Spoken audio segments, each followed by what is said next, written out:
Okay, and we're back. Yeah. Um, so that, do you feel like that kind of covers the first? I mean, I've always kind of thought of, seems like kind of the first part of your life is kind of pre your parents' divorce. Is that fair to say? Well, that happened when I was about 10. Yeah. Well, do you feel like we kind of covered everything before that? Or do you have anything else, any other memories? Well, I don't really have a whole lot of memories, of stuff. And it's, I think it's typical, but as we talk, Yeah. more and more things, come to mind. But I think that for me, as far as when I was young, there are those really important things that really formed who I am still to this day. And the part about walking around out in the desert, listening to spirit voices, like I could hear them in the wind, I mean, it sounds funny to tell those stories because it's almost like so cliche or typical, but it really happened. And the thing about the dogs and like learning from the dogs. I didn't have a whole lot of friends. We lived way out in the middle of nowhere. And later there were people that moved in and I made some friends in the neighborhood. But then of course I started going to school. So then, so then can you tell me about kind of the period of your parents' divorce and what happened there and what you can kind of say what happened and then also, your perspective, when you were a kid, what that felt like, what you witnessed, how you experienced that as a 10-year-old, and then also just some of your thoughts on it. Well, that was an interesting thing because as far as I knew, my parents I never knew that they were having problems really. Whatever problems they were having, they kind of kept to themselves. But and I'm not really. I have heard both my mother's and my father's sides a little bit. Neither of them talked much to me about it. A little bit. My mother way more so than my father. But my mother was a very difficult woman, and she always. I think she was really good at finding what was wrong with something. Uncannily good at it. Like she could read a person just when they walked in the door. But what she could read in them was all the negative stuff. Like she could tell you what was wrong with everybody, like right away. And my dad was kind of the opposite. He could like tell you what was good about everything, sort of, and everybody. And he just was much more interested in having money and traveling the world and doing things like that. Whereas my mom just wanted to stay home and raise the kids and read books and do her thing. They both contributed a lot to the house that we lived in, and I think that's when they were the happiest together, was when we were together and I would get out and help too. I'd help my dad. We had fountains that we had built out of rock and stuff, concrete and rock. And we had a pool that we had decorated all around the pool, and very artistic, both my mother and my father, doing and it was cool because it was all very south. It was like this was such a southwestern thing to do, and they used a lot of southwestern things, in their artwork, kind of. But anyway, I don't really remember much about it. But the story of how it kind of came to me is really interesting, and it really, really affected my life. And it was interesting because it was just like last 2 summers ago that I was talking to a therapist, and something came out that was really interesting about that whole thing. I'll tell you about it. So I had been at school, kids do, and I came home from school, and all day long at school I was like, I think my parents are going to get a divorce. It was just going through my head. I think my parents are going to get divorced. I had no real reason to think that. I must have heard them arguing over, when I was sleeping. I must have overheard them or something. Because I can't understand why it was I thought that my parents were going to get a divorce. But I just knew they were.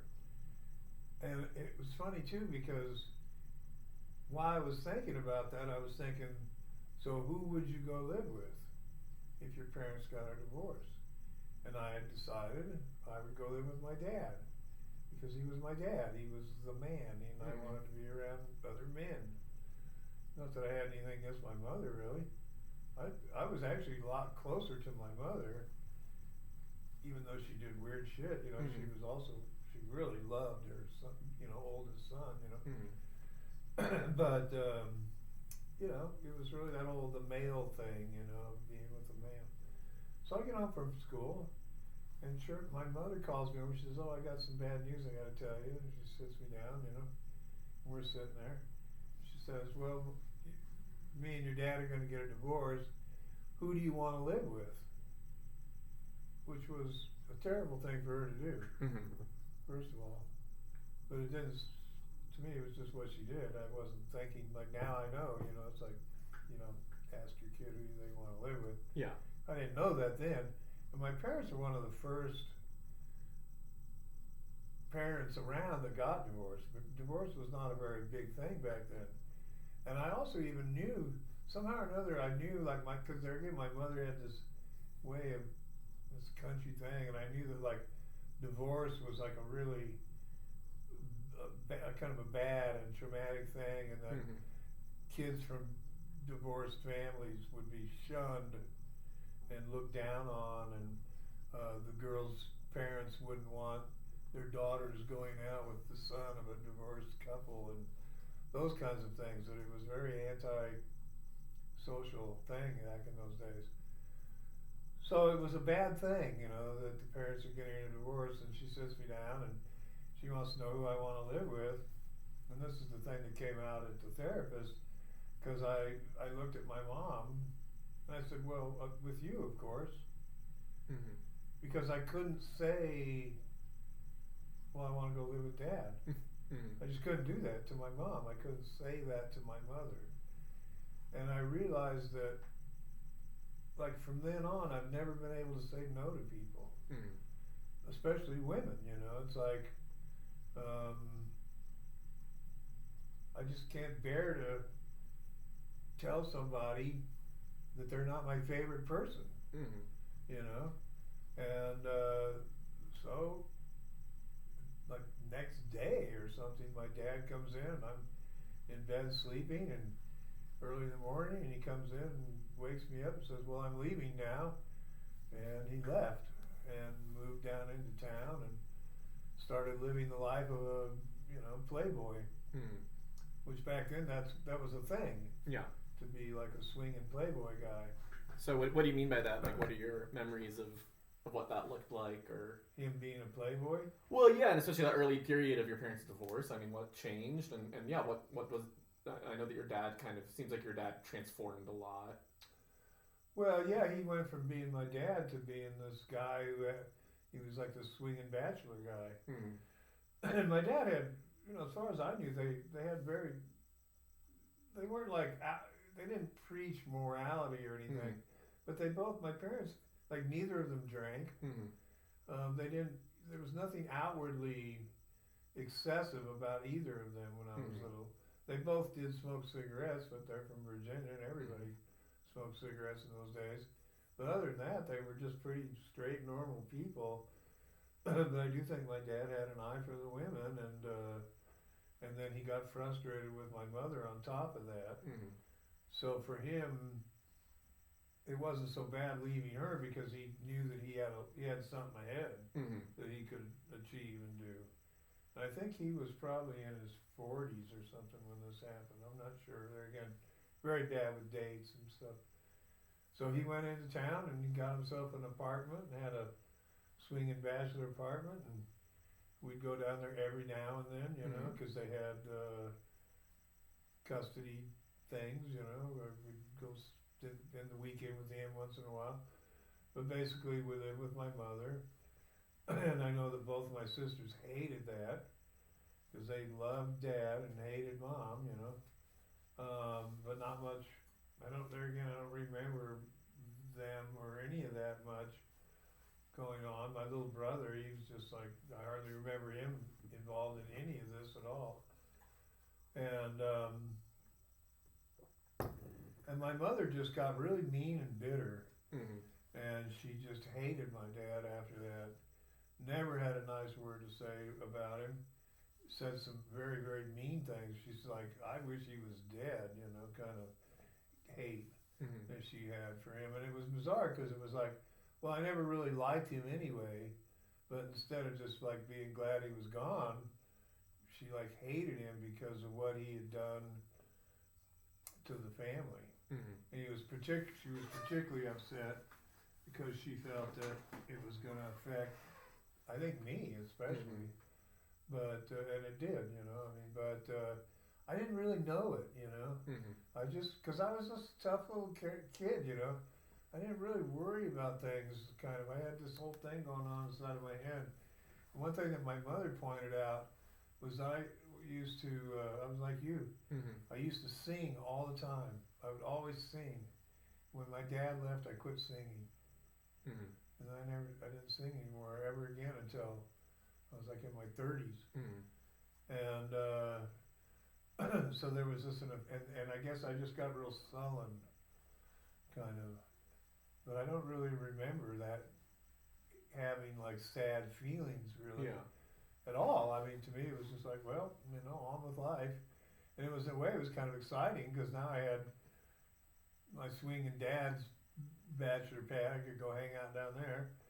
And then I'd come home, and my parents were kind of competing with Mm-hmm. each other a little bit over, giving us better Christmas presents and stuff. Right. So it was really weird. I mean, the whole thing was weird and I was weird, because it's just how little it seemed to really actually affect me. Right. I didn't really. I was 10. Well, that happens when we're kids. Is we just everything that's happening to us we think is normal. Yeah. And then we grow up and realize it wasn't. Yeah, you just go, well, there it is. Yeah. It's like, I guess that happened. Yeah. And then when did your dad move to Puerto Rico? Well, it was only a couple years later. He. And at this point, your dad, I mean, because was he still DJing or was he kind of an executive at this point? No, he was an executive mostly. Yeah. I think he was actually even part owner. Yeah. Of KCEE Radio here in Tucson, and one of the earliest Comcast groups came in. They were out of Texas, and they bought the radio station. Mm-hmm. And he got he was in business. This guy named Dave Drubeck. Okay. From L.A. Who I don't know where Dave Drubeck came from. He was this strange little Jewish guy that my dad was just like, it was like his best friend was this Dave Drubeck guy. Mm-hmm. And Dave Drubeck was funny because he was an atheist, but he wrote Christian songs for money. That's pretty funny. Yeah, but he lived in the very upscale part of LA. Yeah. And they were buddies, and they did business deals together. And then my dad started getting into real estate, and he ended up having a lot of real estate at one point. But he moved to Puerto Rico. He got a job working for the. And how old were you when you moved to Puerto Rico?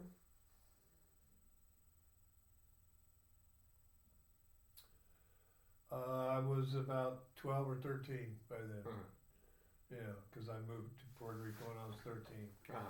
So he went over there, Mm-hmm. and then, like I said, a while later, they sent for all the. Yeah. Well, and he got it. What was the job he got? You were saying? Oh, he was working for the Hearst, Okay. William Randolph Hearst, and they were huge. Right. They were they owned, Red Book magazine, Popular Mechanic, they owned a bunch of magazines, radio stations, TV stations, all over the country. Mm-hmm. Hearst. You don't really hear much about Hearst. Yeah. And I don't know what really happened to Hearst, like who swallowed it up. Yeah. But he worked for them, and that was a big deal because he was like the vice president of this corporation, and he ran. They called him vice president, but he was like the general manager, vice president of this very, very like the #1 radio station in San Juan, Puerto Rico. Mm-hmm. And it was a Spanish-speaking station, so he was never on the air after that. He just ran the station. And it was really interesting times because this was back when they were like, well, it was a little bit later than when I was 13. Things were more mellow, but later on in the like late 60s, Mm-hmm. there was a lot of revolution going on in Puerto Rico Mm-hmm. against the Yankee thing, Yankee go home, and they were like blowing up American Oh shit! Yeah. businesses and radio stations and stuff. Yeah. Whoa. But for some reason, my dad always got along with everybody. Yeah. Yeah. He never had a problem, never had a strike, because they loved striking down there, constantly striking. Good for them. Yeah, he never had a strike. Yeah. Never had any problems, And of course, he had these, Puerto Rican girlfriends and stuff that he'd go around with, and he golfed. He loved to golf, and Mm-hmm. I think mostly, he kind of organized his. And it was like, I'd go up to see him, and it was, you had to go through these buzzers and stuff. Yeah. I'm used to, Tucson, his radio station. It's like a little building out in the desert, But here, it was like high tech stuff. Yeah. You had to ride an elevator up and push buttons, and they'd pop the door open for you, and like his office was like something out of a movie, this big, expansive office with, a bar and all that stuff in it. Yeah. He had this, real sexy, Puerto Rican secretary. It was just so typical. Everything about it was so typically like that way. And so then you moved out there, and tell me a little bit about how it felt to move from Tucson to Puerto Rico, and why you moved, why they did that. I went there first when I was 13, and that was really difficult because I'm a little white kid in Puerto Rico, and so all of a sudden I'm like in a minority position. And not only in a minority position, but I've gone from this desert country life to this extreme city life, where there was like nothing but, because I was in the city in Puerto Rico, and so it was just like, there was the beach, and we just lived a little ways from the beach, and so I'd go down to the beach like all the time, but I didn't really, I felt very out of place. People didn't really speak English much. They could if they wanted to, but they didn't, And I went to this is also very bizarre, because we never went to church or anything when I was a kid. And so the only schools they had were like, where they spoke English, were like religious. So I'd go to this Catholic school, 13-year-old kid going to a Catholic school. And that was like really bizarre for me. And you were supposed to wear uniforms. And by then I was already a total rebel. And like I wouldn't wear the uniform correctly, and and stuff like that. But this was also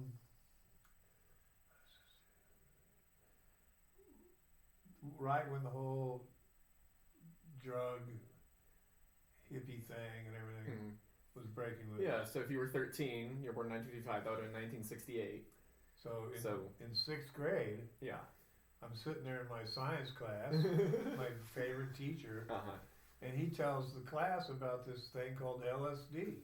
And he was talking about it like from the perspective of like, these Harvard professors and stuff have discovered this thing called LSD, and it's gone out a little bit into the public, and there's been some problems.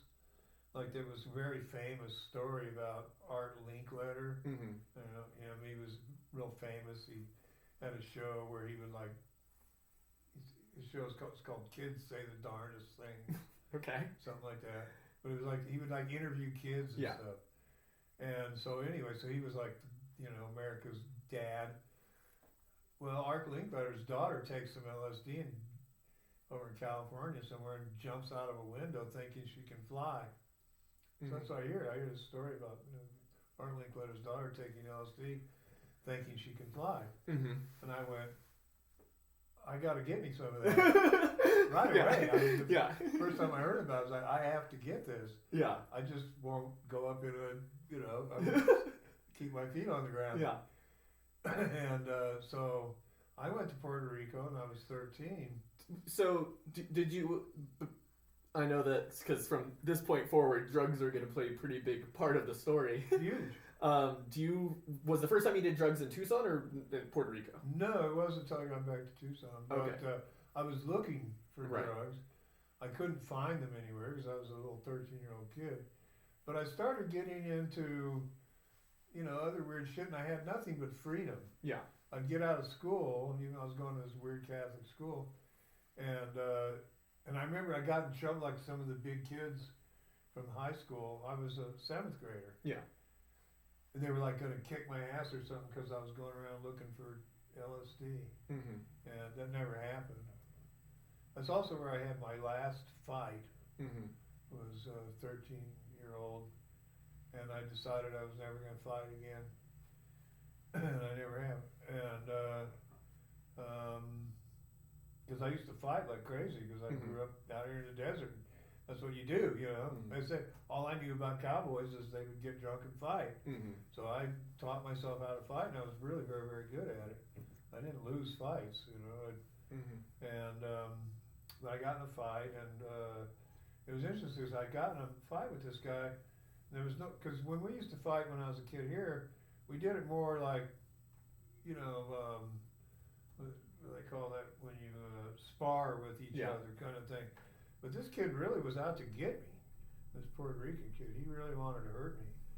And so we got in this fight, and we were both just beating the shit out of each other.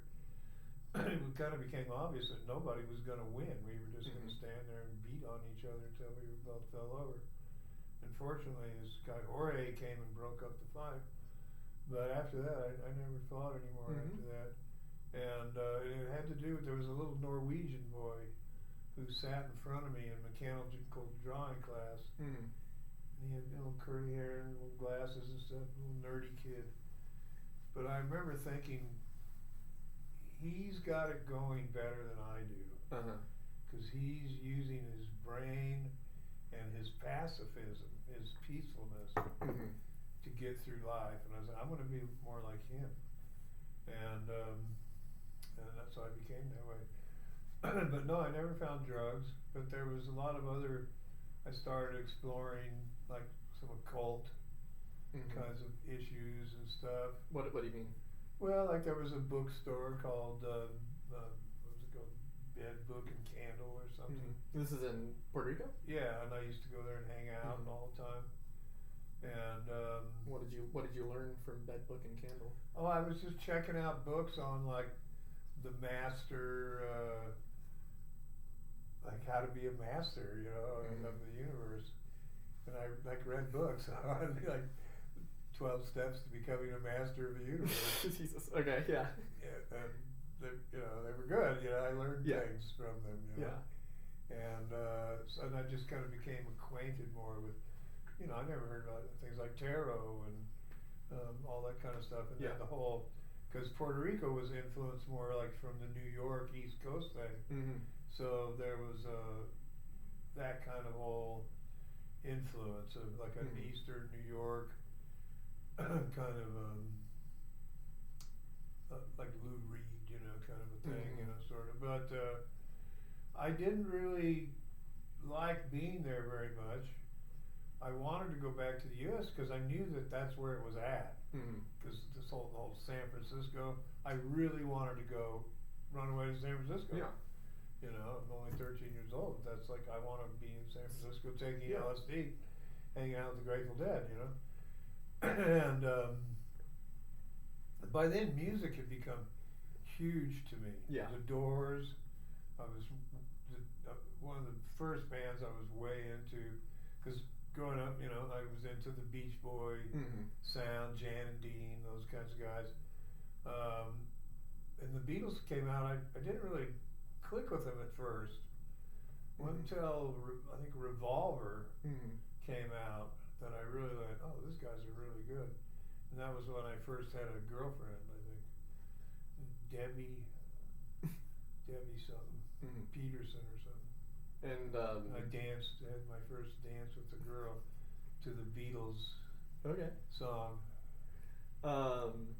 And then that makes sense.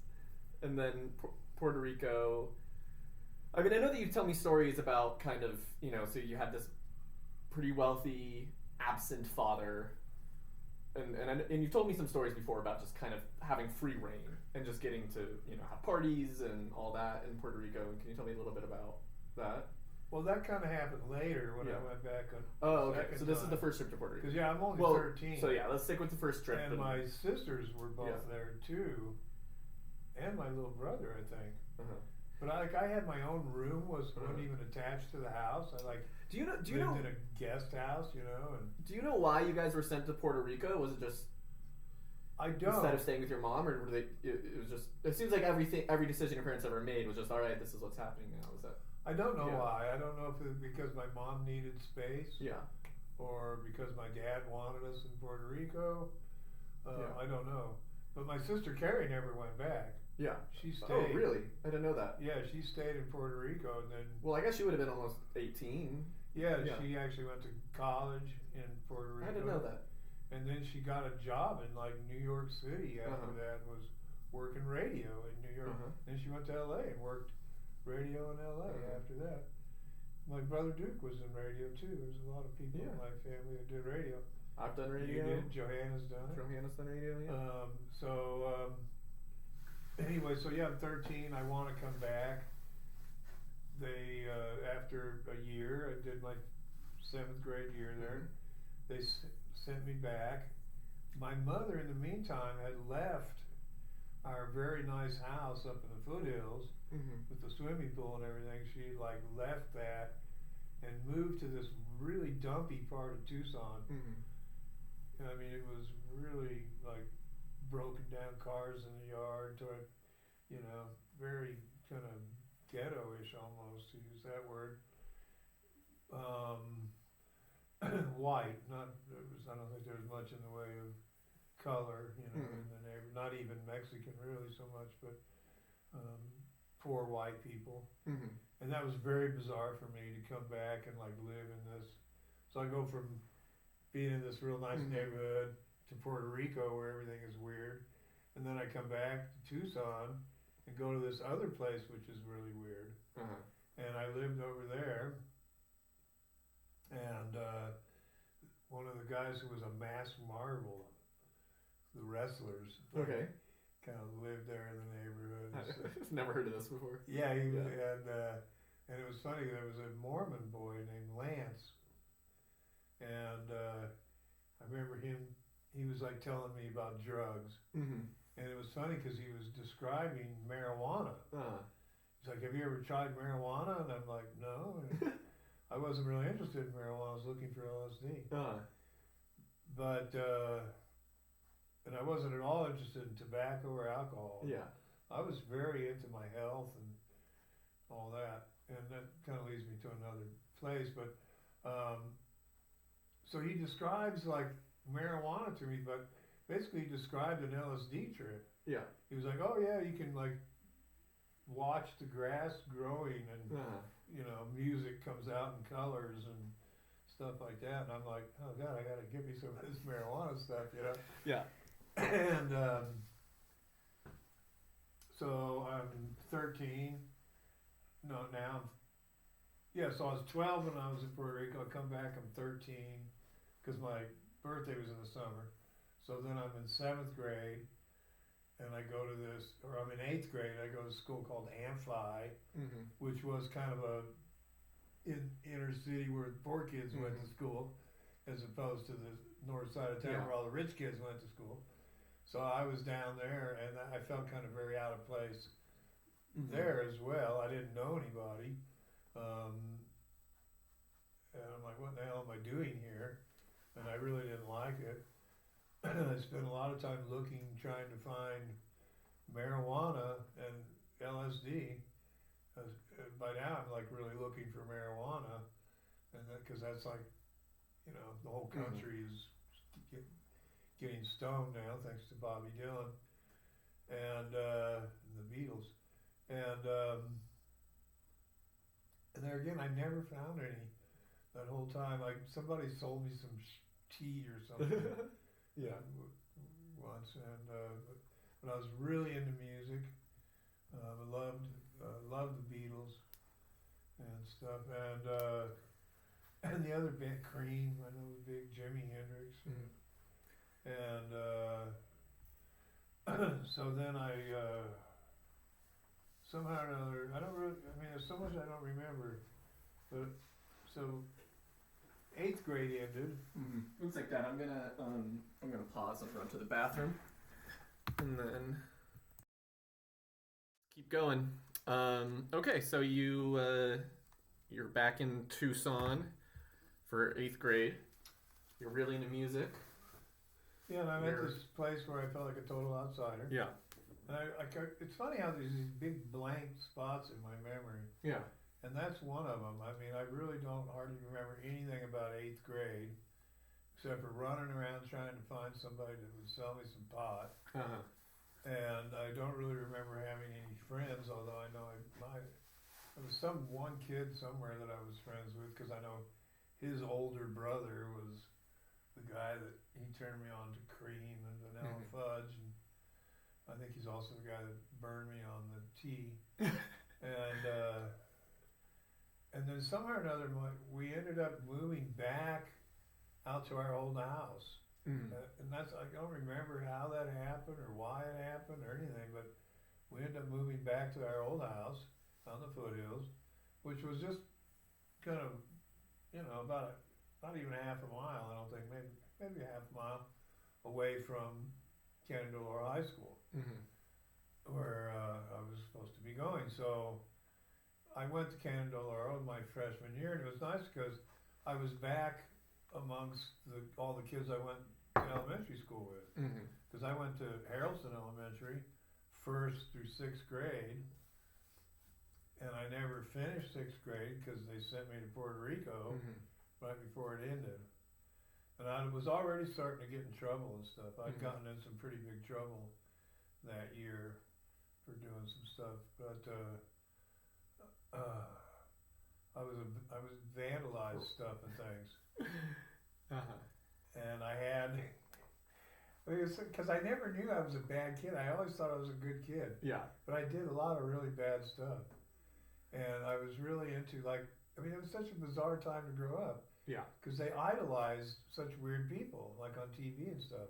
So I'd watch something on TV or go to the movie theater even, and it'd be about some cat burglar. Yeah. Or some secret agent, or people that were doing. Even these cowboys, they were doing nasty stuff.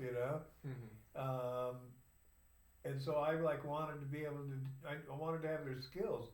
Like I wanted to know how to break into a building without anybody knowing I had done that. And I was really good at it. I could go into people's houses, and nobody would ever know I was in there. And I was things like where I would take the glass window pane out of the window. Just take the whole thing out, go through the window, and then when I was done, whatever it was I was doing. But I wasn't really after anything. I wasn't trying to get rich or anything. I wasn't stealing things and hawking them off. I was just trying to have skills. I mean, really, it's so funny. I wanted to be good. I wanted to be able to do whatever I was going to need to do when I got older, And that was always kind of a theme when I was young, as I was doing this stuff that I'd seen older people do, thinking that was like the way I used to fight all the time. I didn't fight because I was mad at anybody. I fought because I wanted to be a tough guy, And so anyway, here I am, and it's time for me to become a freshman.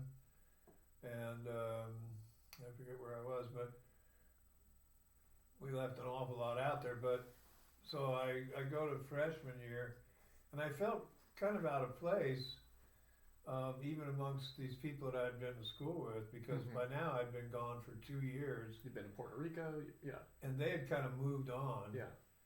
And they were all rich kids, so they had access to stuff. A lot of them had older brothers and things and stuff who were able to get them drugs and things, And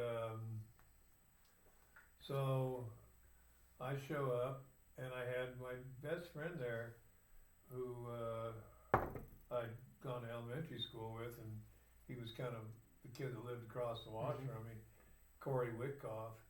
And Corey was funny because he had hair down to his ass Mm-hmm. back then, and he was like the only kid, you know, in the whole school that did that. And he was like my best buddy, and I started growing my hair out and everything.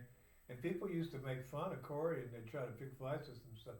They never did that with me. Mm. Nobody ever messed with me ever in school or anywhere. You know, I don't know why, but people just don't mess with me. And so I went through this whole thing, and I became a freshman. Well, by now, Corey Witkoff's brother, one night, we all went out in the desert looking for Bigfoot Indians or something. This whole thing he'd made up. And we went out and sat on a rock out in the desert and smoked some pot. Got really high. And then Corey and I were getting stoned like every night. I'd go over to Corey's house. For some reason his dad had died. And so his mom she didn't pay any attention to what we were doing at all. We'd just go back in his bedroom there and smoke huge amounts of pot and laugh our ass. We would just laugh. And Corey was a really funny guy.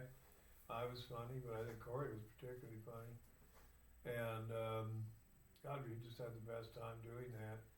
That same year, freshman year, the first time I finally got a hold of some LSD, Purple Haze, I took it in school. Okay. So I took it like right after lunch or something. And I had to go to algebra class.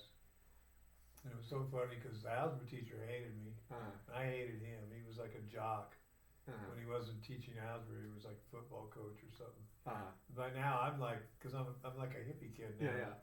And like, I don't like it. And I used to play sports and stuff. But I just had changed I went from like John Wayne sensibility. I've told people this before, to like the John Lennon sensibility. So now I'm like, I was like, hold that line, you know, give me some more acid. And so I take, it's so funny, my first acid trip. So I take acid and I'm in this guy's algebra class, which I couldn't do even on a good day. And I'm sitting there next to Corey. And I remember it's like, I knew he was going to ask me a question. Yeah. So I'm sitting there with Corey, I'm going, when he asks me a question, tell me the answer. Okay? and I'm saying it to Corey, like I think I'm like whispering, like basically like talking to him in a regular voice. You know? Make sure to give me the answer, you know. So of course the teacher looks at me and asks me a question, you know. And I kind of looked over at Corey, and Corey kind of went, you know. And I don't know what happened after that, but I don't think they really knew that I was on acid, you know, or anything. They didn't. Nobody said anything to me about it. It was just like, as far as I knew, I was just being goofy. So one question I have for you, now that we're starting to get into acid and all that, is your other big trip in life.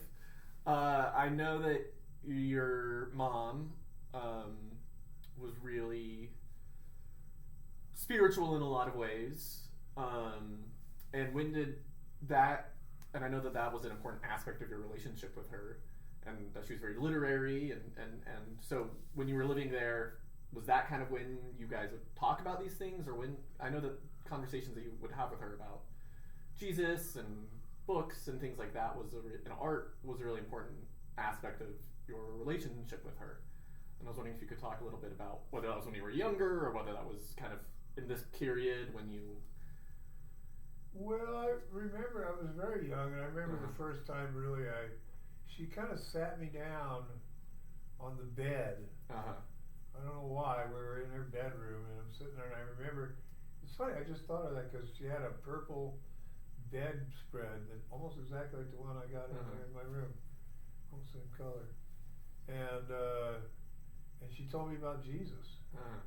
And the way she described the whole thing to me, and she described the whole Jewish odyssey, and how God had chosen these people as people who, as a lesson, like they weren't chosen just for their own sake, but they were chosen as a people who would bring God's message to everyone. And I really liked the way she put it, and I've heard other people put it that way since, though not many. And she says something about how the scriptures and stuff, which were Jewish scriptures, how interesting it was, because most people, when they were writing their own history, they would only like talk about their victories and stuff. But the Jews talked just more almost about their failures. Their suffering. Suffering, and she kind of brought that out to me a lot. That to me indicated that they were kind of telling the truth about something. Otherwise, they wouldn't have done that. Right. And then the whole thing about Jesus was, I don't remember her making a big deal about Jesus, but it was just like, yeah, Jesus is. It was neat because she laid down the whole thing kind of like a philosophical person would have. How there was like a timeline. It wasn't just like, oh, I'm a person of great faith or something. But there was like a historical timeline that she was trying to explain to me, and how things were moving, and how Jesus represented a transition in the spiritual world, and so on. So that she kind of presented it to me that way, and it wasn't the kind of thing where she'd sit around and praise God all the time or anything like that. It was just kind of this underlying understanding that we knew about this God, Jehovah God, and that we knew about Jesus, and that we were supposed to be concerned and sympathetic and part of it, And I don't remember my sisters ever being involved in any of that, or my little brother or anything. Which is funny, because they're the ones who kind of grew up to become fundamentalist Christians who won't talk to me. Yeah. And, no, it's so bizarre the way that all happened. Because you guys didn't go to church or anything, right? It was just never went to church. But you knew your mom was very religious or very Christian. Yeah, but it was during that time, somewhere between 8th and 9th grade. I actually joined a church choir. It's funny because I did the exact same thing in 8th grade. It was cool because it was like all these white kids from the north side, and so it was half white kids from the north side, and it was half black kids from downtown Tucson, and we got together and we had this choir, and we were really good, and we actually traveled around to other towns and stuff, singing choir. But of course I was always in trouble. I didn't get in trouble because I didn't get caught. But I was always doing bad shit. Like I'd be in the back of the bus smoking pot on the way up to do the choral thing, So I was really, that's what I was really much more. I was more interested in. But you were just in the choir for the singing. Yeah. And also just be around other people and stuff. And so at this time you wouldn't necessarily have thought of yourself as Christian. No, I did, and but something happened a little bit later on too. Yeah. That, well, we'll get into. I feel like there's like two threads that are going to come out in this, which is Jesus and LSD, are kind of. Well, there again, like my whole thing of becoming like a hippie. Like first time I ever heard about hippies, I read about them in Reader's Digest of all things. There was a story, the hippies. Yeah. And I read it and I go, I want to be. That's what I want to do. Yeah.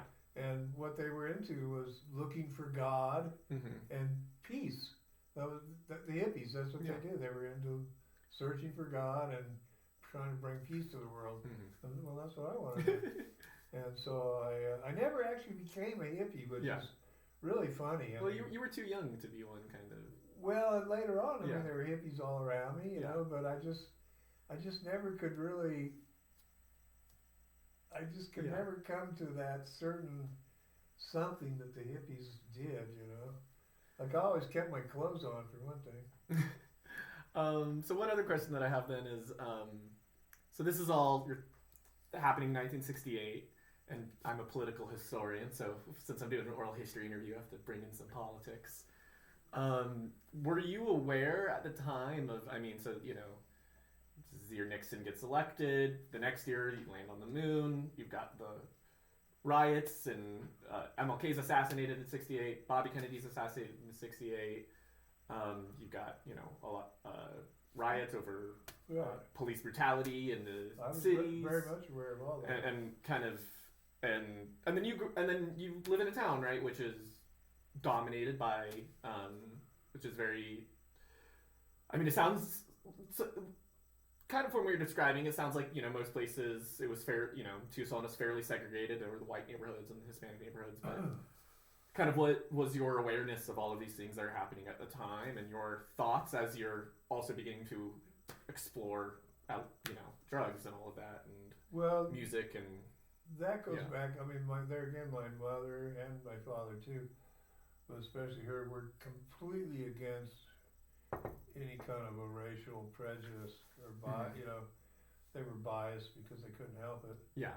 But I was taught that, to look down on people because of their skin. I mean, that was something that was talked about a lot. Yeah. They were from the town. There was a man and a woman called the Lovings. Oh yeah. Mm-hmm. Which was a famous case. Oh yeah. I think it was I don't know. I think it was a white man and a black woman. Yeah, I think so. But it was right there in the town Lynchburg where they were from, and they couldn't get married. And I think that I know my mother was really affected by that. Yeah. And I know my parents wanted to get out of the South, in part because of that. They really hated segregation. And I remember that going back south and seeing, fountains where it said whites only and stuff. I mean, I could tell you some stories about that, like riding on the train, and the first time I ever met a black man, and it was like Santa Claus or something. He was on the train back in those days. We were riding a train back to Virginia to see my grandparents. They had these porters, famous thing for black men to do is to get on the train. And the guy just treated me like I was a little prince or something. He was coming around, can I get you a pillow? Can I get you a Coke or something? Just treated me like that, and I was just like, God, this is like one of the kindest, nicest people I've ever met in my life. And then I remember pulling into the station there in Virginia and seeing the sign that said whites only, and it just broke my heart.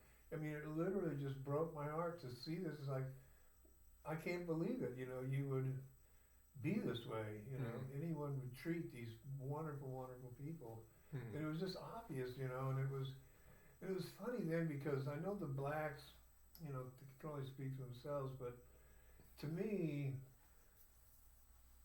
they weren't militaristic very much in those days. They kind of took their role in society as it was, and they would do like they worked for the white people. They just weren't slaves anymore. And it was really deep. My grandmother called me Master. She'd write me a letter. It'd be Master Jesus Scott Owen. That's weird. I was supposed to grow up and be a master, And so the whole thing with the black thing. But I was very much aware of all that. Matter of fact, in 6th grade, I argued against the Vietnam War in a debate, which I lost out of a technicality,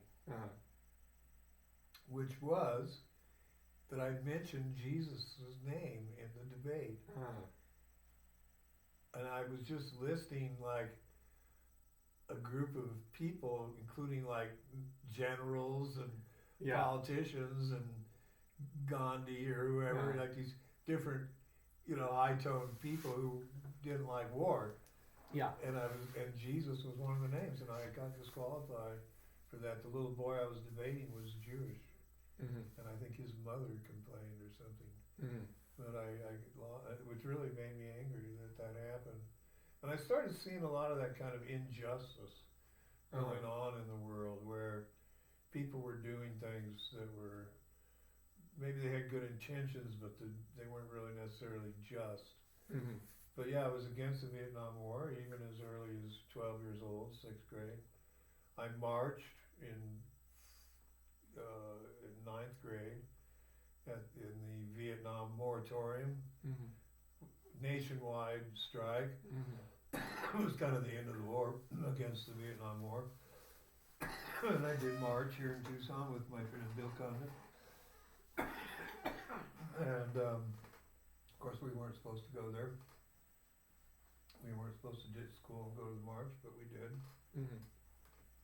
Nobody said a word to us about it. So I was already on the path of the anti-war. Anti-war was big, still is. That's Mhm. like one of my big things. Okay, and so that's kind of early high school, and then you go back to Puerto Rico. No. No. So it's funny, I had so many grades I never finished. I never finished 6th grade. I don't think I ever finished 7th grade because I think they sent me back to Tucson before the school year was actually over. I did finish 8th grade, but like I said, I have almost no memories of that at all. Mm-hmm. So I'm a freshman in high school. And that was, to me, when I was a very, very interesting person. Mm-hmm. I was really starting to bloom. Mm-hmm. And I was becoming an intellectual myself. Mm-hmm. I was reading and, I was studying off the wall current things. Like I was really into Tim Leary and that whole, and this is something like, for me, the drug thing, it was never about drugs. It was about expanding mind. And like I said, hippies were searching for God. They weren't about to see how stoned they could get, and, so I was really kind of on this spiritual path, even like at 14 years old, and hanging out. And I started becoming very artistic. And I would go home from school, and I would start building like these little things I'm building right now. I built something like that when I was then. When I was 14 is why I'm doing it now. And I loved music, and I was exploring the new, fresh way of looking at the female in our society. I saw like everything was changing, and I was part of it. And it seemed like the whole world was gonna change, and I was gonna be part of it. And we were just gonna. It was like this utopia was gonna come out of all this mess. It was really beautiful. I mean, I remember when Kennedy got shot years before, and that was horrible, and but here we were, and we were blooming, these hippies, we were all blooming out. So I didn't see myself as being a bad person. It wasn't like I was some derelict with, dirty long hair or something. And we didn't call ourselves hippies. We called ourselves heads. Because it was all heady, about what was going on in our heads. And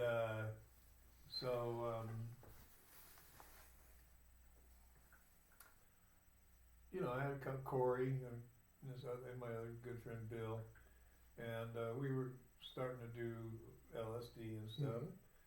And my mother started getting worried about me.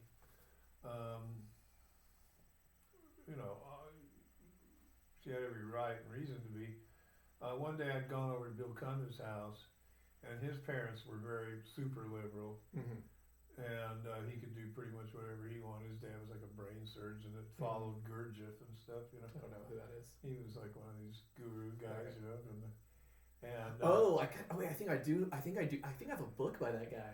Yeah, he was like that one. He was one of those guys who was like, I'm the Messiah. I wrote a bunch of books about it. Right? I don't know a lot about Gurdjieff, but I've been trying to learn. I think I have a book by him. Yeah, he's a very curious person, but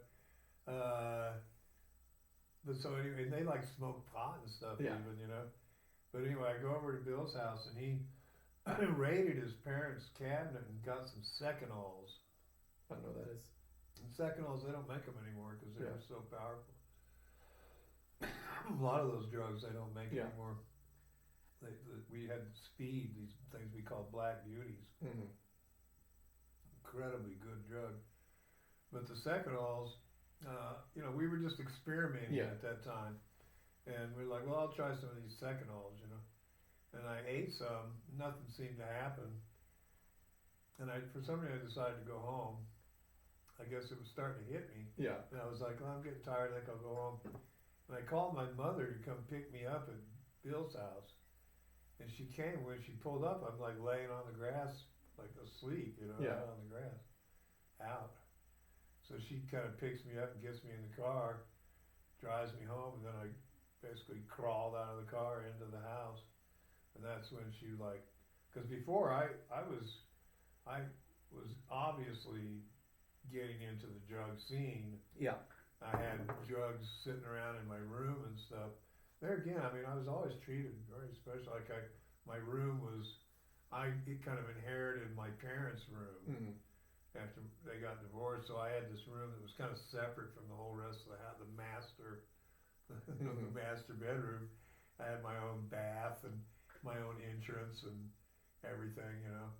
And by now, like nobody's really watching me at all. I'd go, like I remember going on Christmas Eve one night. I went down into Tucson to a bar called Choo Choo's. I'm like blasting on LSD, you know, and on Christmas Eve, you know. And I came hitchhiked. You know, I used to hitchhike all over. Yeah. Hitchhike up from downtown Tucson, and I got out and I couldn't tell where I was. I was right in my neighborhood where I spent like years of my life, and I could like see my house for some reason. I couldn't figure out how to get over there.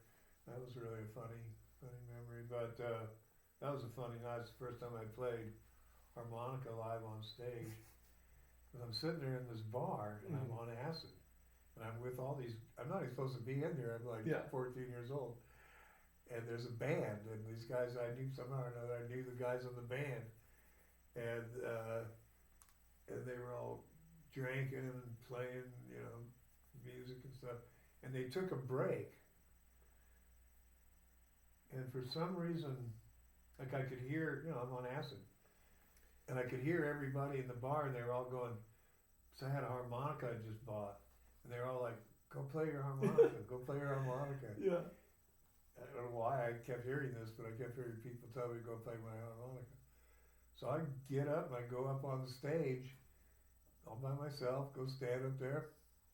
There's a mic there. I go up in front of the mic, pull out my harmonica, start playing away like crazy, you know, and I was really good at harmonica back in those days. Just self-taught, but I knew how to play harmonica. And I'm like wailing away on the harmonica. And the lights are flashing, and the people out in the audience are cheering, you know, like, yeah. It was real funny because I guess the mic was off, and I didn't know it. I thought I was playing into the microphone. And then somebody, like, turned on the microphone, and when they turned it on, the sound, like, came bursting out, and it hit me so hard I just froze, you know. Oh, God, yeah. And just like, and then I just stopped and walked off the stage. But, yeah, that was a real funny...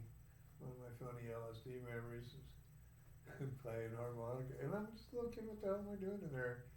Nobody said anything to me. So I remember hitchhiking home that night. But I forget where we're going with all that. But 14 was a really good time, man. I mean, I was living the life. I was starting to get into girls, you know. And not knowing the first damn thing. I've always was very, I really had no idea what I was doing with girls.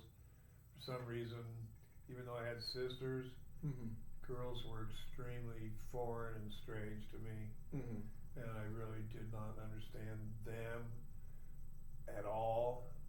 And I didn't understand how I should relate to them at all. I related to girls kind of the way that I'd been shown to do in TV and movies, which is basically use them, you know. And so I wanted a girl that I could use, basically. And not just exclusively that, I would have wanted one around me, you know, but definitely from a very misogynistic sort of place, even though philosophically I would have argued against being that way. I didn't see it in myself. Even though that's what I was, you know. Yeah. And I can get that. I think a lot of us were like that, you know. I think a lot of boys in general kind of go through that at some point. Well, we hadn't. It was interesting, and there's some women who spoke about it. How in the '60s and stuff that the women did all the work. Like the men just hung around, got stoned, and talked about politics and stuff. Yeah. And the women would be in there cooking up some baba ganoush or whatever they were going to eat, you know. And making babies, you know. Yeah. And it wasn't until much later that the women actually, well, they all broke up with their boyfriends, and the guys all ended up being single. Yeah. And so did the women, which was quite unfortunate. But yeah, the sexual revolution ended up just being one big breakup eventually. That's a good line. Yeah, and so then I'm in there, and I'm 14, and I'm hanging out and trying to do my thing, and my mother got concerned about me using drugs, Mm-hmm. and she called the police on me, Mm-hmm. and they came and searched my house, searched my room while I was at school one day. Mm-hmm. And I get home from school, and it's like, oh, you're busted, you know. So I was shocked, you know, Mm-hmm. that especially that my mother would, you know, be the person to instigate that, you know. So I thought everything was cool, you know. She'd never said anything to me about it, you know. Mm-hmm. So I go down to court. This is one of the pivotal things in my life. This is one of the main things that happened to me. So I go in and I go to court, and I go sit in the chambers, and I'd always been told to tell the truth. Mm-hmm. You know, that was a big thing. You know, tell the truth. You know, that's justice is in telling the truth. You know. Mm-hmm. And so I went into court, and I told the judge, I said, "You're really wasting your time." I told him, I said, "I'm never going to quit smoking pot, and neither is anybody else. We're all going to smoke pot now, Mm-hmm. and you guys are just totally blowing it." And of course, he got furious, turned red in the face and everything, like, "Get this kid out of here," you know. So they sent me off in handcuffs and hauled me off gave me a little red suit I had to wear, you know. So now I'm in jail with all these, you know, criminals. You know, I'm like one of the only people in there for drugs. You know, Yeah. everybody else is in there for, you know, hurting people or robbing cars or stuff like that. So I'm in there, you know. And at first, you know, I had solitary confinement for about a week, you know. Oh my God, yeah. And then they put me in with the general public, you know. Mm-hmm. They had a ping pong table, you know. That was horrible, but at least I wasn't alone. And Can you talk a little bit more about just what it looked like, what it felt like? in jail. Yeah, who these people were that Well, you were around it now? was very modern, so it was all very clean. In juvie, right? Yeah. Yeah, it was Yeah. very clean and, you know, but it was very high security. And the boys were all on one side of the building, Uh-huh. and girls were on the other side of the building. Uh-huh. And the boys wore red jumpsuits, and the girls wore blue jumpsuits. And at lunch, we would all come out into this one big room, and we would eat, but they would be like over there, and we'd be over there, and we could Uh-huh. look at each other. And of course, I had this eye contact. That's all it was. Just Yeah. flirtatious relationship with some girl in there Yeah. who we really liked each other, but we never said a word to each other. And you know, that kind of stuff started happening, where I'm like learning how to communicate people just through Mhm. my eyes and telepathically and stuff. So I'd been in there for about a month. Was it violent and like? No, the security was Uh-huh. there was always someone there. You know. Uh, There was certainly a place where there were people who would have liked to have been Yeah. violent, but and what were the guards like, and what was? they were mostly like college student type people, Uh-huh. and I remember very little about Yeah. them, you know. At that point, Yeah. later on, it became a different story. But So you were in there for a month, and then what happened? well, my mother, who I was by now, I'm like, I'm not talking to you anymore. You know? When they hauled me off, I'm like, I can't believe you've done this to me, you know. Yeah. Yeah, I don't want to talk to you. Which was hardcore for her and me. I've never been like that towards anybody. But anyway, she appealed the case, Mm-hmm. and she like she like told the judge. I know she told me this that she told the judge that I didn't really know what I was doing, that I didn't really know where I was or what Yeah. was going on, which was not the case at all. I Yeah. knew exactly where I was. I knew exactly what was going on. I was very radical. I was like, no, I'm gonna tell you, I've been getting in trouble for telling. I told all the kids there was no Santa Claus. I got in trouble for that back before. So that was another pivotal moment. But so I've been in there for about a month now, and I'm getting pretty sick of this shit. And I want to go home so I can smoke some pot. So I decided, okay, I'm going to play their game. I'll play their dumb game because I considered myself to be a very smart person back then, and like smarter than everybody else. So to me, it was nothing to manipulate them into where I wanted them to be. So I went in and I told them this story. It was a real funny story. Like there was like, it's like I see the error of my ways, and there was a TV show called Bixby and Son or something, or a guy Bill Bixby or something. But anyway, he was like this dad guy, and he was like the epitome of a great American male. He was like raising his son alone because the wife had died or something. Of course. You getting here? Let me get you a paper towel. I got it. Okay. I just pulled my fingernail out. So I go, yeah, I want to be like that guy. And it's a whole different judge now. And it was so funny because I'm telling this story, and there were like some college students, some girls or something. I kind of assumed they were college kids. And they were sitting in the back of the car, and they actually started snickering and kind of laughing when I was telling the story. They knew I was just making this whole thing up. Maybe they were law students. I think they were. They were observing this whole thing. It's the worst kind of person. Yeah, it's like they were like they knew I was just jiving. Yeah. But sure enough, they like let me go. Sent me home. I said, okay, well, go home and be a good boy. I was like, okay. So I go home, and as soon as I got home, I got some weed, and I hit us this really, really good LSD that was mixed with mescaline. And stuff was good. It was such a good trip. For the listeners who don't know, what's mescaline? Well, mescaline is like derived from peyote. I think they can make it synthetically. Yeah. And I think what I had was made synthetically, and it was mixed with like purple acid. Yeah. And you could see it was in capsules, and but we had all kinds of weird drugs back in those days. The best drug I ever took for psychedelics, by the way, in case anyone wants to know, was synthetic psilocybin. Okay. And a friend of mine, his name was Danny Parks, and his big brother had gone to Hawaii and gotten this, because there was a big drug thing going on in Hawaii by then. He went over there and got this synthetic psilocybin and brought it back, and I got a cap of that, and it was so good. Like, I don't know, I've never known if it was the power of suggestion or if it was a drug. But when he gave it to me, he said, "You're gonna really like this, because whatever you want to hallucinate, however you want the trick to be, that's how it'll be." Okay. Yeah.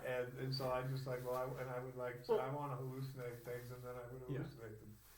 Okay. So anyway, I go home, I get this mescaline acid cap, put it in my little coin pocket there, and a joint in my front pocket, and I'm hitchhiking into Tucson to go see some girl, Laura.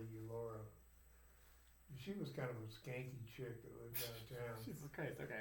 She really was, Okay. And I was like looking for some cheap, I was hoping we'd have sex, of course.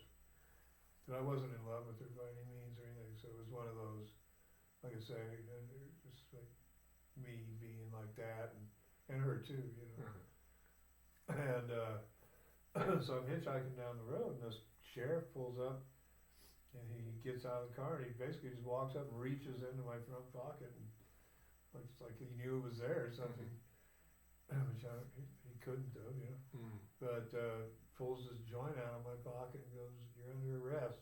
This is 3 days after I got out of juvie. So 3 days of freedom. And I just pleaded with that guy. I was like, "Oh man, please don't don't take me in. I just got out. They're gonna really mess with me. But so I went. He took me in, and I was in then for like another year basically. I was at juvie for a while, and then they sent me out to this other place out in North Tucson, not far from where I grew up, which was terrible because I could like basically see my old neighborhood from the jail, and it was very maximum security. But there again, I ended up getting real cush treatment somehow, and it was a rough place. You could get beat up down there pretty bad, and but I mean, there's so many strange stories. Like one of the counselors that was there was a guy that I had sold pot to before I ever got busted. I was a freshman. I was already selling pot. I bought my first kilo of marijuana when I was 14. Broke it up into lids, we called them, and which ounces of marijuana, and you buy a kilo for $65 and sell ounces, and a kilo is like 30 ounces of weed. Yeah. And sell them for $10 each. Yeah. Makes some pretty good money. So I actually sold one of the counselors pot and everything, you know, I mean, so I got a job. And plus I was like, these other kids were all like inner city tough kids. There again, I'm like one of the only guys up there for drugs. There were like 2 other kids in there for drugs. And this is all like, I guess, kind of right at the start of the drug war. Like right at the start, right? Well, we used to do things with drugs. I can't believe what we get away with, the way we just haul drugs around with us all the time and get away with it. But, well, I'm also trying to give that context of just like this is kind of before it was what the people went to jail for. Yeah, they weren't really after us. It was more like they would sometimes kind of accidentally catch us, you know. And so I'm up there, and I'm in, and so I get the job in the kitchen, which was great because I mean it was a total high security place, but I got to walk from my cell place over to the kitchen. And then work in the kitchen all day, so I got to eat, you know, food that nobody else was getting, and then I would walk back at the end of my shift, and on the way back, I would go through the parking lot and pilfer cigarette butts out of all the ashtrays, because that's what everybody wanted was cigarettes. Right. All the kids wanted cigarettes, and that, my friend, is where I started smoking cigarettes, which is really something I feel like I should be able to sue the state of Arizona for. Because, you know, I went in not smoking cigarettes. I came out with a tobacco addiction that has almost killed me now. Yeah. I smoked for 35 years. The whole time trying to quit, never could do it. And now I'm sick with emphysema from smoking cigarettes. So, so I was there, and then they sent me up by Phoenix, way out in the middle of these cotton fields, a place called Queen Creek, and there was a place out there called Boys Ranch. Well, let's go back to cigarettes, because I remember you told me a story about this, that you kind of smuggled the cigarettes to the other boys, right? Well, I would get the butts out of the cars. Like a butt was like gold, even like, you know, some fucking cigarette butt, you know. But it was like, you got cigarettes, you know? Yeah. And somehow or another we'd get a hold of papers and stuff, Yeah. and then we could roll our own cigarettes. And we never had pot in jail, because it was too hard to conceal. It was hard to get it, you know? And you couldn't smoke it because it stank so much and stuff. Hard to hide it. Yeah. But we did get a lot of LSD. Yeah. My friend Jay Yoakum had an older brother who was smuggling acid into. That was really bizarre, taking acid in jail, you know. Yeah. But I did it, you know, and so I was in there for a couple months, and then I want to just linger on juvie for a little bit, what then was because you said, I know that this was also that you would, you know, the guards were pretty brutal. Then, well, right? I'll tell you the story, because they really didn't want me there. Yeah. I mean, this was a place for criminals. Yeah. I was obviously not a criminal, you know, and And do you think that was partly racial? Yeah, but Yeah. it was also real because I had advantage because of race. Yeah. That these other kids didn't, you know. And Yeah. it was just part of the culture I grew up in. To be intellectual, it was the culture they grew up in was to steal cars. So, so it was, you know. I mean, and so,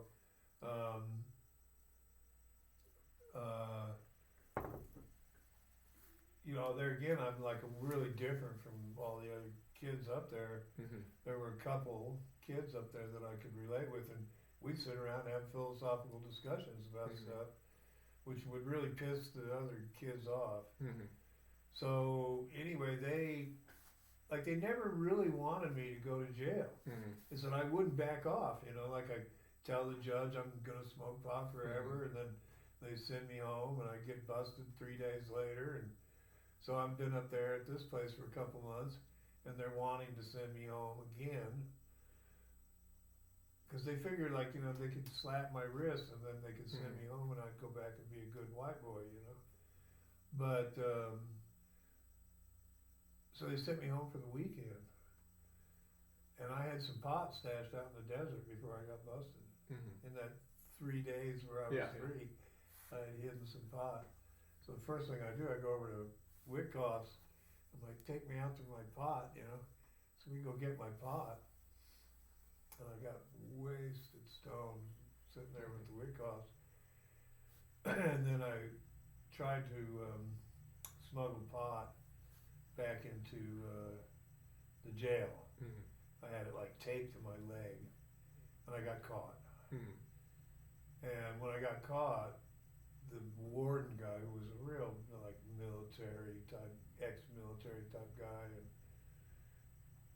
just kind of not very nice person really, and he was furious with me. And there was like this big glass room, you know, where the guards would sit and watch everybody. So the kids were all over there, and I'm in the glass room, and he came in, he just beat the shit out of me, like right in front of everybody, you know. And like stomp. It was so funny because I was kind of laughing the way he was doing it. Because he was like kept stomping on my toes, and like he was spitting all over me as he was like yelling at me and stuff, and slapping me around and shit, you know. And then they put me into solitary confinement for I don't know, a few days or something. Yeah. You just sit there and think. Sat there in the dark, you know, and wished I was out somewhere else doing something else, you know. And then they sent me up to this other to the boys' ranch. To the boys' ranch place, which was another it was just a huge joke. Yeah. There was this house that we lived in. There were like 5 or 6 houses probably, and then there was like the big house, which was like where like if you were it was like if you were like a senior, you know. Yeah. If you were a really good kid, you'd been there for a while. This house was like fancy. Yeah.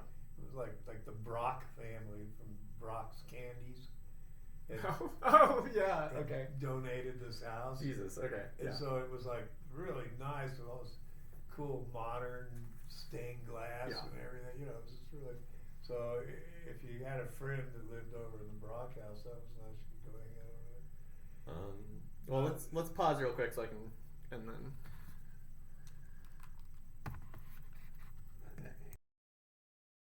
Okay.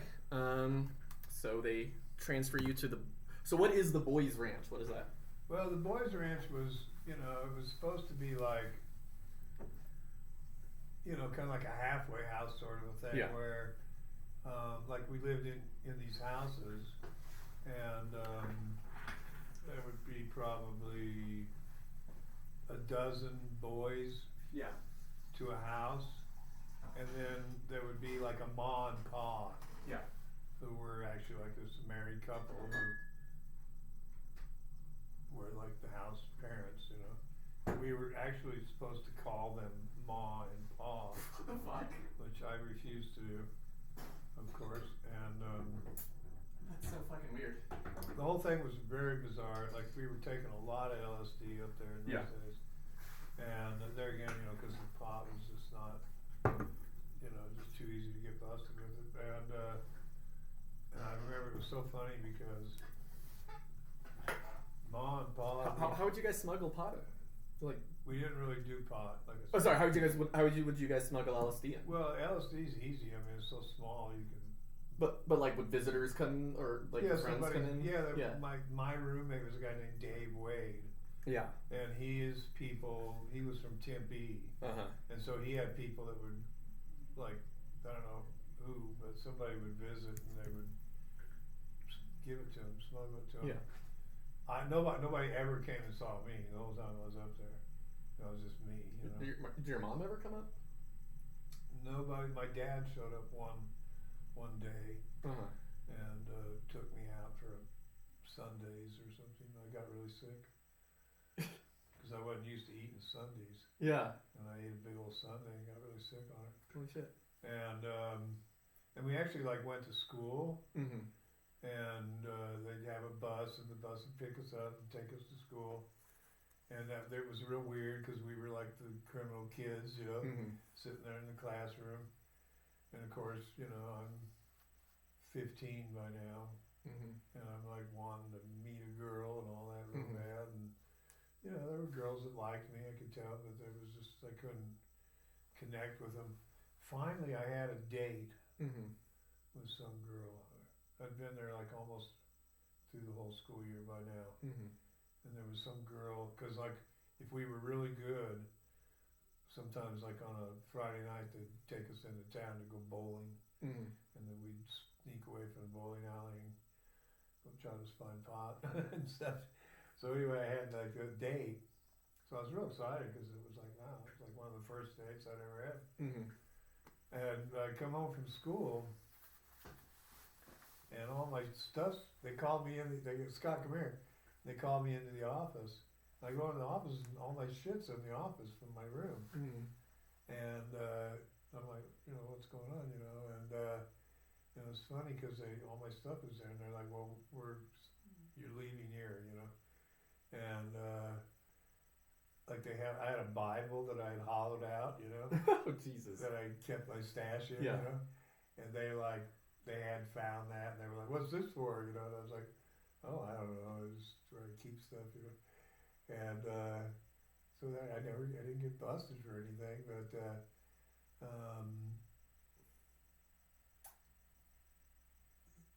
he called my mom, and she came up, picked me up, and they sent me home. And the reason they sent me home was because I was causing so much trouble up there. When I got there, there were me and two other kids that used drugs. When I left, like everybody used drugs. Yeah. By the time I left, and I mean, me and Dave Wade, we just were hellacious, the two of us. I know that I've heard you've told me some stories about Dave Wade. I know that he was a really. Can you talk a little bit more about him and your relationship with him? Well, he was a bad boy, and he was like a orphan. He was a foster kid, you know. So he had always had kind of a rough side to him, you know. But I mean, he lived with, you know, pretty wealthy. His foster people and stuff, they were good, you know, upper middle class Americans and stuff. But Dave Wade, he was him and I got into occult stuff real heavily, which was really awful. Weird stuff started happening. Yeah, real weird stuff. So what do you mean getting into? I don't even like talking about, you know. Can you talk a little bit about it? Well, I would have these spirit things would come and attack me, you know. Well, what would you guys do that was occult? I don't really remember so much, but it was like we would listen to Black Sabbath records and. You know, it was part of the thing, you know. And would you guys do rituals? And no, I don't remember ever doing any rituals or anything. I think mostly we just talked about it and stuff, but started believing in it kind of. And Dave Wade told me this thing that messed me up for years, because I was really high on acid all the time at that point.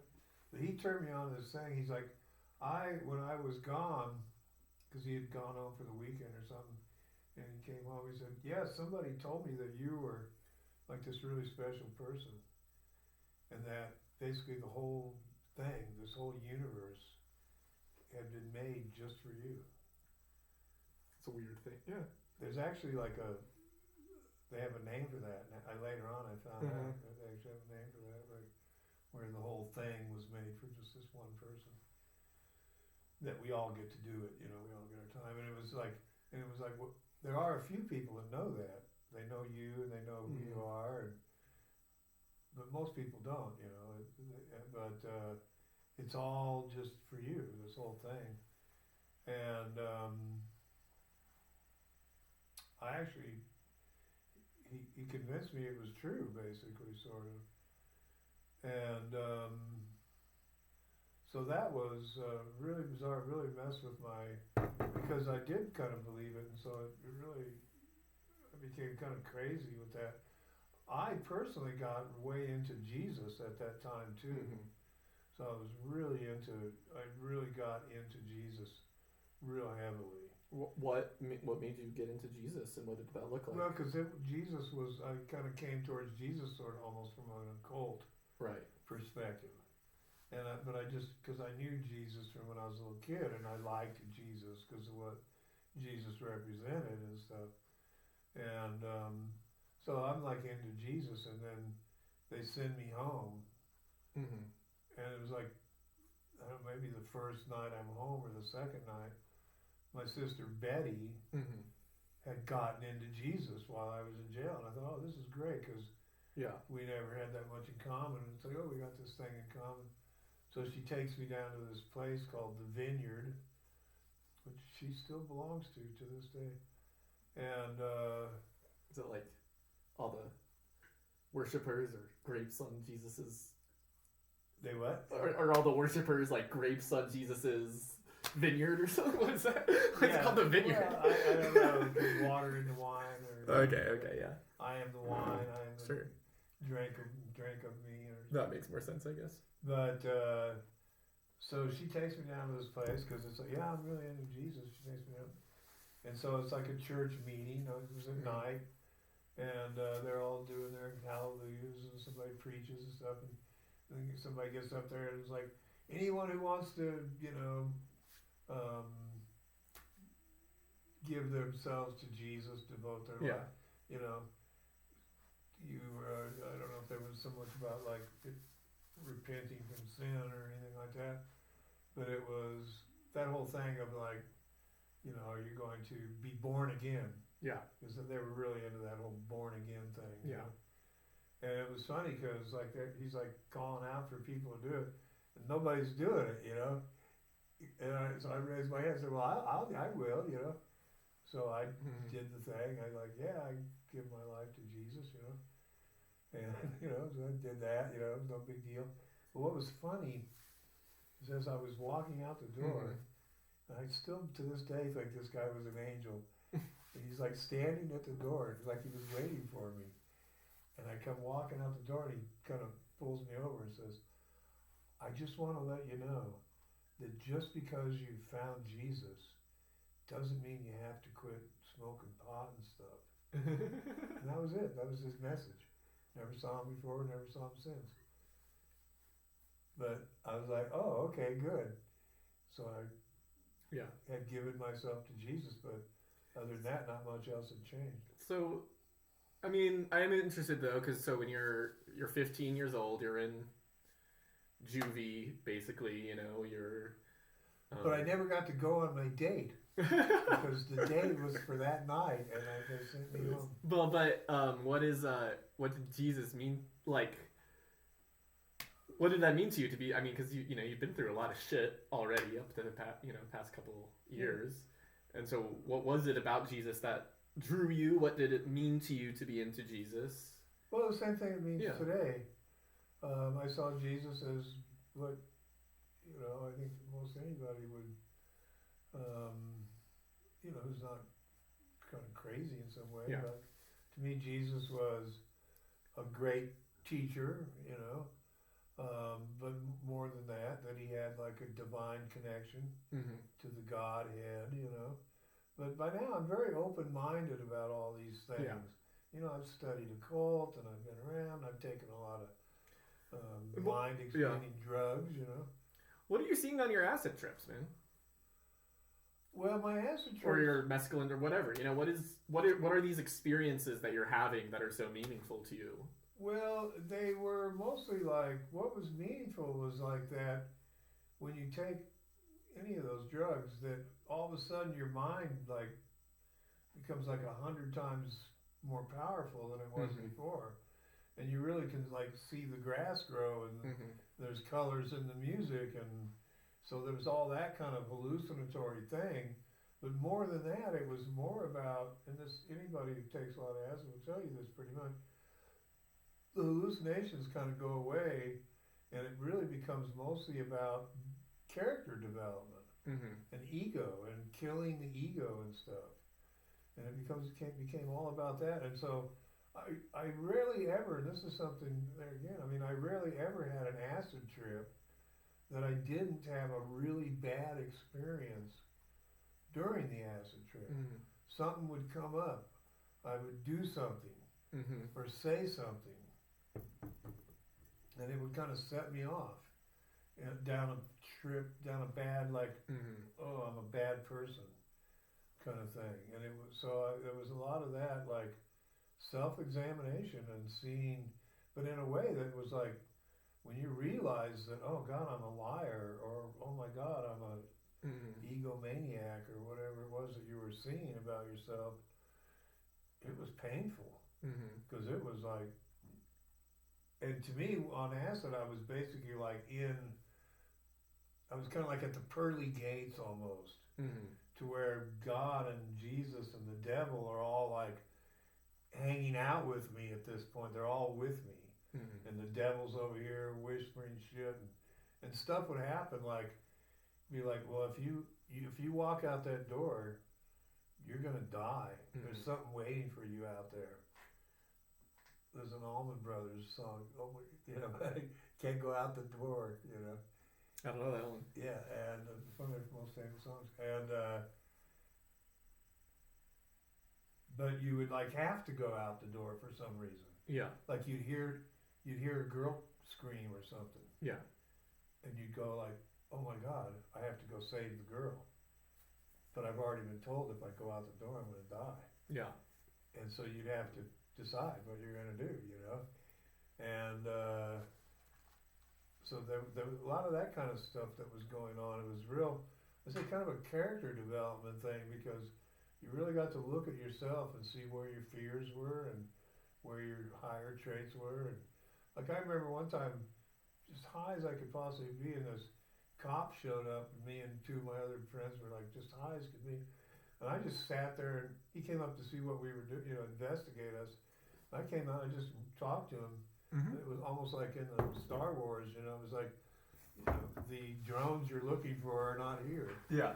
And, I found like, not just me, I mean, a lot of we found that we like had powers like that, like mind power, brain power that we were able to use in really amazing ways. So, that was what at first it was like about the hallucinations and stuff. Then of course the musical thing, like I never went to a concert that I didn't take acid, and I had some amazing, like I went to a Pink Floyd concert, and I thought for sure I was in heaven. Yeah. I thought Pink Floyd was the house band, Yeah. and we're in heaven. There again, there were these signs on the doors. It was so funny because everybody, there again, I was always alone, even though I had friends, I was always a loner. So I'm up there at the concert and I'm kind of alone, and I'm walking around watching everybody. Everybody else seemed to know each other. They all seemed to be friends. They all seemed to be going somewhere when they were walking during intermission and stuff. They all know something I don't know, And there were signs on the doors that said, "Once inside, you may not leave and return." And that just blew my, I was like, oh God, once inside, you can't leave and return. So I was like, well, if I leave, I leave forever. Yeah. It's scary in here, but I don't want to leave, So I didn't, and that kind of stuff would happen, And it's very hard to explain what being on the psychedelic drugs is like to somebody who hasn't done it, I've done, well, I shouldn't say anything on camera. No, you shouldn't. I've only done psychedelic drugs one time, and it was just not I mean, it was fine, but it wasn't like. Well, it's, it depends. Like you can do a little or you can do a lot. Yeah. And I got about as high as you could possibly get. I mean, I do remember very well on some trips going, I don't want to get any higher than this. Yeah. Please God, don't let me get any higher than this. Yeah. Because you just get so high that, it's like you think you're going to just turn into a particle or something. Yeah. But, so that, that was a big thing, and it was all going on. And like I said, they sent me home from this place, and but so now I get home and I'm like, hey, screw you guys, Like I was supposed to go register for class in my because there again, I never finished my sophomore year. Yeah. And I was supposed to go register for class, and I did, but then I never went to any of the classes. I never showed up to any of the classes. I just go out in the back and hang out and smoke cigarettes with the other kids, and started resuming my drug selling thing probably. And so that's what happened. And I was living with my mother, who was basically out to lunch by then, and we were in the old house, which was totally falling apart by then. Nobody was taking care of it. I know. I don't know when this. So I know that you told me stories about how one aspect of kind of living with your mother after the divorce, anytime, was that she was single and would have boyfriends, right? And that's a story that you told me once that seemed like it was pretty impactful on you. Was that experience? Well, there was one thing that was very bizarre. She had this not long after my dad had left. Yeah. She gets this guy, and it's like, what are you doing, boo? It's like, so she gets this guy. His name is Ray Black. Another Ray, And this guy was a major alcoholic from World War II. He flew like as a tail gunner on B-52 bombers or something, which was one of the most high-risk things you could do in the war. Like almost all those guys died, because they're back in the back of the plane, getting shot at, and if you get hit, you're back there, you're on your own. And so he was totally traumatized, and he had had a couple divorces before he met my mom, and he was a real shark, just about as greasy and sleazy sort of a guy as you could imagine. And he was like a TV character of a real alcoholic loser guy from the 40s. He had that real city. He was from Cincinnati or someplace, And why it is my mom got involved with him, I'll never know, but she did. And I didn't care much for him. He was okay, but she was having a lot of problems because he would get really drunk, cause a bunch of trouble, and then they'd put him he'd have to go to the hospital because he would have DTs. But delirium tremens or something, where you had to hospitalize him when he was still drinking. So I remember it was all very, very dramatic. My mom was like, you were like 9 years old or something. No, I was 10, 11? Probably 12, 13.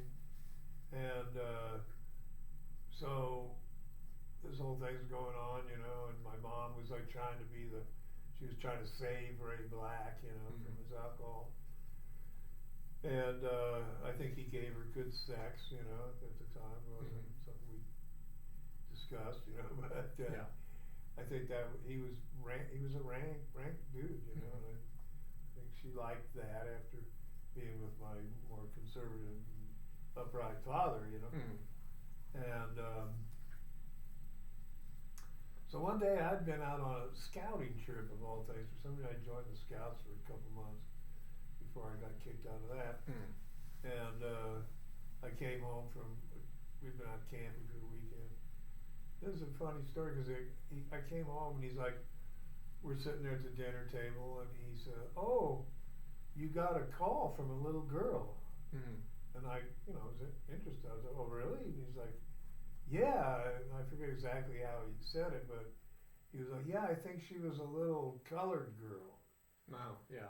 And he was kind of making fun of that somehow, making some kind of joke about it. Mm-hmm. And I'm sitting across the table, and I looked at him and I said, "We don't think that's funny here, Mm-hmm. you know, in this house. I don't think that's funny. It's not what we do in this house, I think," Mm-hmm. as I said it, you know. And he said, "Come here, son," you know. I got up and I walked over there, and he just fucking attacked me. Jumped up out of his chair and started smacking away at me. Mm-hmm. Well, I was a fighter, you know. Mm-hmm. I fought back. So we're fighting all through the house and fighting out into the yard. Finally, we're fighting out into the yard. And he was like a boxer, you know. And so he finally gets me down on the ground, and he's like sitting on top of me, pounding on me. And I remember like looking up, my mother's standing there with a shovel, holding the shovel like this, and it's like, "Get the hell off of my son," you know. Mm-hmm. And she was like gonna whack him over the head, you know. So I kind of wish she had gone ahead and done it, but that was the last I saw of Ray Black. Mm-hmm. But my mother was heartbroken about it, and she was just like a crazed woman who had lost her lover. Mm-hmm. And she would like drive around Tucson, and she'd make me go with her. She'd come because she wanted me there for safety. Mm-hmm. She'd like, "Come with me. I'm gonna go find out what Ray's doing." Mm-hmm. She would kind of chase him around and try to spy on him and see what woman he was hanging with and stuff at the time. And it was real horrible. I'm riding around with my mom while she's going through this manic Mm-hmm. jealousy breakup thing, you know. Do you think that she was manic depressive? Oh God, yeah. By then Yeah. she was out of it, you know. And I mean, I know this is like a tough story, but it's just you mean, you told me one time that she tried to like commit suicide. well, I was leading to Yeah. that story. One time, you know, to give an example of just how crazy the whole thing was. So we're up there in our nice house, up in Yeah. a nice neighborhood, and she comes in and she's like all stressed out. And my mom used to wear a pistol. It's something we didn't talk about, but Yeah. after my dad left, she started wearing a pistol. She wore a pistol on her side, like all the time, and it freaked people out. We'd go into the grocery store and she'd have a pistol on. Mm-hmm. And so I forget exactly what happened, but for some reason she was like, "Where's my pistol? I'm taking my pistol, and I'm gonna go finish this. Mm-hmm. I'm gonna go end it." You know, I don't think she said I'm gonna go shoot myself, but she was using language kind of like, "I'm gonna finish this." Or, Mm-hmm. and my sister Carrie and Betty Dale both were there for some reason. I don't know, Carrie was back somehow. And they both were just totally freaking out. Mm-hmm. And I was the man in the house at this point. Mm-hmm. So I basically kind of wrestled my mom down and kind of sat on her and wouldn't let her get up for quite a long time. And then I really don't remember what happened to resolve all that, but it was just really awful because it was like, "She's going to kill herself, she's going to kill herself, you got to stop her." And I don't know. I mean, did I stop her from killing herself or killing somebody else or what? But that was, you know, I'm just a little kid, man, sitting on my mom, trying to make sure she doesn't go kill herself over this fucking Ray Black guy, you know. Mm-hmm. And so there it was, you know, but we kind of went backwards there a little bit. Well, yeah, story. It's okay. Just trying to get the. Well, these were all very interesting things, and they did Yeah. have a big impression on me. And Yeah. I was real proud of myself, you know. For there again, you know, I stood up for it. It's like, Mm-hmm. oh, you don't make fun of little black girls Mm-hmm. in my house, you know. Mm-hmm. And you know, I'm telling this old man, you know, like, you don't do that here. And that's just the way I was. I felt like, and that's something that goes back to the whole spiritual thing, but for some reason I felt that I had the authority to do that. Mm-hmm. I felt that I had been invested from God Mm-hmm. to have the authority to speak up when something needed to be said, you know. Mm-hmm. And so even though I didn't get hurt by Ray, you know, but like I said, I was proud of the fact that I stood up, and I was glad that he was gone when it was when he was finally gone. But and I never saw him again after that. I'm sure my mother did. And so then you're well, so let's get back on the timeline. So you get out of the boys' ranch, and you're starting high school again, and you're living with Boo. But by now, I'm just like, don't tell me what to do. You guys have turned me into an outlaw. That's what I'm going to be. Yeah. I had no interest in art anymore or anything like that. And I didn't really realize it then, but later on, I remember kind of going, man, you guys robbed me of something that I would have and could have and should have done. And who knows, I might have ended up going somewhere with that. I wanted to do music, I wanted to do art, and instead I'm just running around trying to survive at this point. And right after I got out of jail, Corey died. He got in a motorcycle wreck and died. And I've always been very suspicious of how he died. I know my mother hated Corey. Yeah. And I know that my mother would kill things. Like I know she killed dogs who like bit kids, and they wouldn't do anything about the dog, and she'd go and kill the dog. She'd go and shoot it. And I've always wondered if my mother had some connection to Corey's wreck. But he was coming home from work. He worked out at a place as a dishwasher or line cook or something, fancy joint. I think it was the golf club out there. And on the way home, something happened. He had a wreck and died. And it was really weird because like everybody got to go to the funeral, but me, I wasn't invited to the funeral. Yeah. And I know Corey's mother kind of felt about me like my mom felt about Corey. Yeah. Like she thought that I was the one that had taken him astray. Yeah. And then my mom thought Corey was the one that took me astray. So that was really sad. My best friend, he died.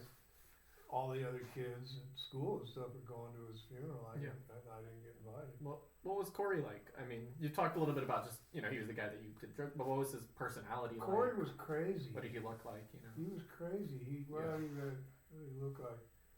Said he had long hair. He had real long, straight hair. He was big for his age. Not really fat, but just big bone and everything. Like his brother. I've met Tony, Mark. His yeah. brother, Big Linda. And he, like I say, he was smart and real funny, super funny. But funny how? Was he sarcastic? Would he tell stories, or what? How was he funny? It was just fun. Like we'd get high and we'd just kind of make fun of the world around us, and just be constantly making jokes about everything and stuff. And he was real sensitive. Like I remember he saw a movie called Georgie Girl. It was a big hit back in those days. And I remember how much that movie affected him. It was about this girl who kind of she wants to get free, and she's trying to break out of the mold and stuff. And I remember that movie really affected him. And so he had a real sensitive side, but when we were younger, before we started doing the drugs and stuff, he would just go crazy. Yeah. Like against his brother and his parents and stuff. He'd like grab an axe and start going after people with an axe and stuff. Yeah. I mean, he was really had a tendency to just go completely off the wall violent. But like when he started smoking pot and stuff, all that went away. He kind of became a head. Yeah. And listened to a lot of music together and stuff. Yeah. And but Corey was a good guy, but by the time I had been through all this stuff, him and I had kind of gotten a little bit apart. Really, past year. Couples of years, really. And then he'd gotten into, him and Mark, his brother, they were always into cars and motorcycles. Yeah. And so Corey, he was only 16 years old. When he died? Yeah, but he had this really nice Harley motorcycle that he had bought. Beautiful Harley. And died on it, And I wasn't really into Harleys and stuff so much, so that was kind of, we were starting to go in little different directions. But, so yeah, Corey. But I just was like, I just basically kind of quit going to school and stuff. and I'm just kind of hanging out, and I was pretty bored. I mean, I would go hang out at the school because there were girls there and stuff, you know. Mm-hmm. But Something to do. yeah, something to do. But I didn't go to classes. Mm-hmm. And then nobody ever said anything to me, you know. Then along that same time, my mom sold that house Mm-hmm. and moved into town, and I went with her to help her move and do the whole thing, and, you know, and it wasn't anywhere else to go. And I was just laying around all day because there was nothing to do. Yeah. I didn't, because before I lived right near the school, now I'm living down in town. Sorry. All the other kids are in school. So there's nothing to do. Yeah. There's no girls to look for. There's no boys to get stoned with. Nothing going on. I'm just laying around watching TV all day. And not digging it. I was bored. Yeah. I didn't like it. Living in town as opposed to living out where I like being. And so one day my mom came in, and but she had quite a lot of money at that point because she had sold the house. Mm-hmm. She had a lot of money for what people had in those days. Yeah. And she says, I got some money, and I'm wondering if, you know, you'd like to go back to school. I was checking out this private school, and I thought you might like to go back to school in Yeah. a different environment where it's smaller and, you know, that old private school scene. And I'm like, no, not really. I don't really want to do that. And she said, well, will you at least go down there and check it out with me? And I said, oh, okay, you know, just to make you happy. Because I was always, you know, I was always nice to my mom. She was Yeah. my mom, and even though she had done some things that had hurt me, I never held it against her for very long. Are you still? I mean, it's funny when you when we really talk about it, and you'll tell these pretty traumatic stories. But for the most part, I mean, whenever you talk about your mom, it's like, oh, she just loved flowers and Jesus and She birds, you know? Yeah. Yeah, she was like birds, flowers. You know, she'd just go gaga over Yeah. anything that was pretty and special. Loved Christmas, Yeah. and especially like the decorating, Yeah. and she was very artistic. Like when she decorated for Christmas, she didn't just put up red and blue, you know, Yeah. lights. She'd do like a whole theme. It would be like pale blue and silver or something, Yeah. and she'd decorate everything in, you know, pale blue and silver. Yeah. And then the next year would be something different, you know. Yeah. And she was just really into all that kind. She made a lot of her own crafts and stuff. And no, there was this good side of her, this beautiful side of her. But I just always knew that she kind of had a problem, Yeah. and I didn't really hold it against her. And I'm that way with other people now. No, you obviously. don't. And so she says, "You want to go?" You know, so she takes me down to this school, Finster School, and I was like, "There's a bunch of cute girls here." Yeah. It was during summer school, Yeah. and I was like, "Yeah, okay, I'll go back," you know, because by now I'm just Wait. really bored. When was your second stint in Puerto Rico? I get so confused here I know. Yeah. because I did my sophomore year in Puerto Rico, but I never finished it. Okay. I did a sophomore year there, and there was like a bunch of stories there Yeah. about that, Well, let's pause and. and I'll never figure this out because Yeah. it seems like I was in two places at once, right there at my sophomore year. Oh, okay. So Because let's. I know I went to this Yeah. Methodist school in Puerto Rico. I had a girlfriend, Yeah. Teresita. Well, let's pause then, and then we'll figure out what you were doing when you were in two places at once, and then we'll talk about Fenster School. Yeah, okay. Okay.